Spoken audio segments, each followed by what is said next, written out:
This morning I want to talk a little bit about the differences between a couple different instruments, uh, some of the more unusual mandolins. Everybody knows about a typical mandolin. They are approximately 14 inches in length, and they have some of them are teardrop A-shaped, and some of them have the F scroll that people are used to in bluegrass music. But what do people know about the larger family of instruments? And as you can see behind me, I have quite a selection to show you. So first we're going to look at the mandocello. Now, if you follow my channel here on YouTube, you've probably seen videos of me playing the mandocello. I have two here. One is called the bison, which is a very standard A-style mandocello, and the other is called the whale, which is this reddish colored F5 style mandocello behind me here. So the mandocello was invented in the 1920s by Gibson, the mandolin company, to give mandolin players an opportunity to play an instrument that is comparable to the bowed cello instrument. And this one is often heard played for playing classical music, but you also will hear the mandocello in newgrass music. And some of the players that you might be familiar with are Mike Marshall, formerly of the David Grisman Quintet, and Daryl Anger, who is also one of the world's greatest fiddle players. So I'll not play this for you because I've already done a number of videos, and if you're interested in more information about this, you can go through my channel and listen. But as you can see, it is an absolutely gorgeous instrument, hand carved from air-dried tone wood.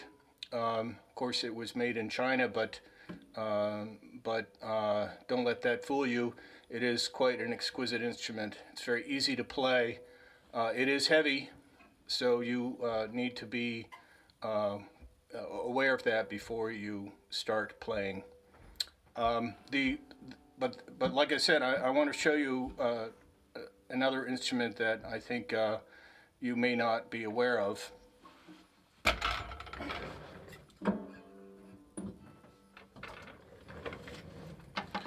This instrument is referred to specifically as the large-bodied Irish bouzouki.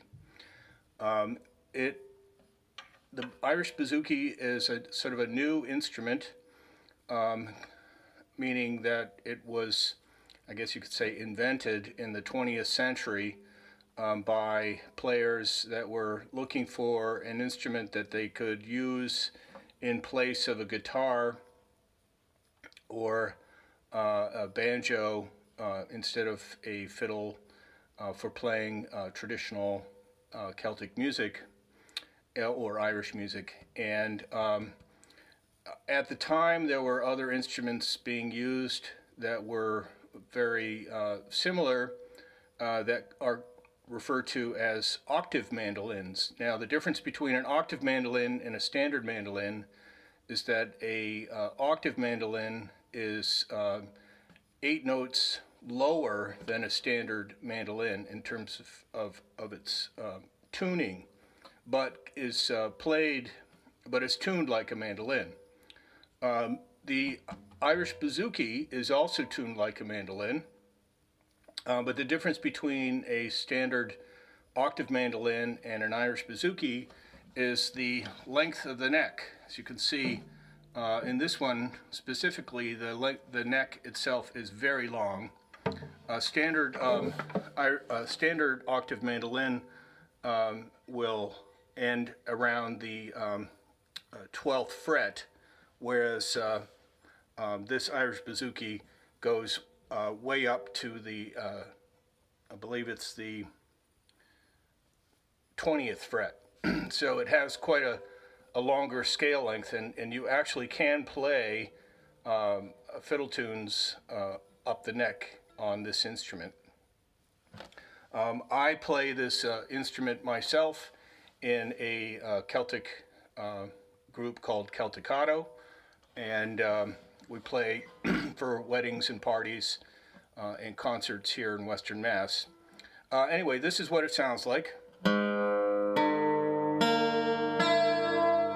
Sorry, it's out of tune.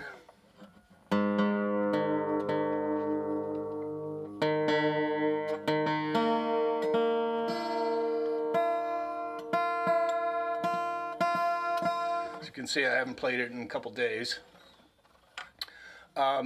You're going to need to use guitar strings, although I do believe there are manufacturers now making strings for Irish bouzouki's. It's worth doing a Google search and seeing if you can find it. Or there's a really great Irish bouzouki discussion group on Facebook. So if you do a search for Irish bouzouki on Facebook, you'll find the group and you can join and then post a question there. Wealth of information there, a lot of really great players post there. Another really great resource online for Irish bouzouki's is thesession.org, which is a Irish discussion group and library of tunes, traditional Irish tunes. So I highly recommend you head over there. Anyway, here's what it sounds like.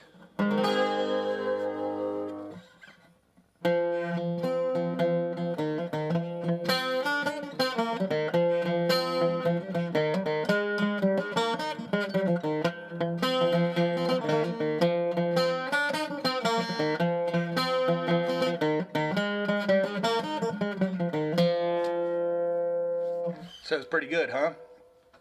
You can also use it for playing chords for accompanying other musicians. But the only problem with playing chords is that you can't play closed chords on the instrument because the distances between the frets are so vast that nobody can reach up to the 7th fret to play a closed G chord, for example. So you have to use what are called 2-finger or 3-finger chords.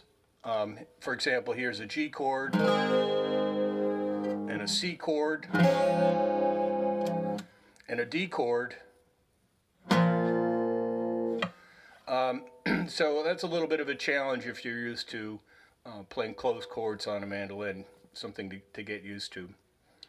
Anyway, thank you very much for watching, and I hope you have a great day.